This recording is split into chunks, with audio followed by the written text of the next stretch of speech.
सन्दीप लामिछाने विदेशी लिगमा धेरै दिनपछि फर्केका छन्। सबैलाई थाहा छ यतिखेर सन्दीप लामिछाने बीपीएल बङ्गलादेश प्रिमियर लिगमा उहाँ बङ्गलादेश प्रिमियर लिगमा खेल्दै हुनुहुन्छ सन्दीप लामिछाने र धेरै दिनपछि विदेशी लिगमा सन्दीप लामिछानेले विकेट लिनुभएको छ। उहाँलाई बधाई छ कि विदेशी लिगमा धेरै दिनपछि फर्केर विकेट लिनुभएको छ। राजेश वारियर्स टिमबाट खेलिरहेको छ सन्दीप लामिछानेले बङ्गलादेश प्रिमियर लिगमा र उहाँको टिमले आज 8 विकेटले खेल जित्नु भएको छ। सन्दीप लामिछानेको बलिङको कुरा गर्नुपर्नेछ।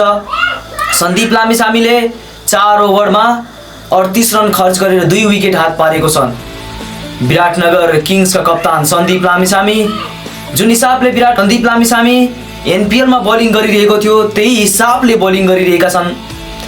बीपीएल बङ्गलादेश प्रिमियर लिगमा भर्खरै सकिएको एनपिएल सिजन 2 मा विराटनगरका कप्तान सन्दीप लामिछानेले best bowler of the tournament पाउनु भएको थियो। सन्दीप लामिछाने सेम लाइन लेन्थमा बलिङ गर्नु भइरहेको छ। अहिले बीपीएल बङ्गलादेश प्रिमियर लिगमा सन्दीप लामिछानेले 4 ओभरमा 38 रन खर्च गरेर 2 विकेट हात पार्नु भएको छ सन्दीप लामिछाने र बधाई छ उसको टिमलाई।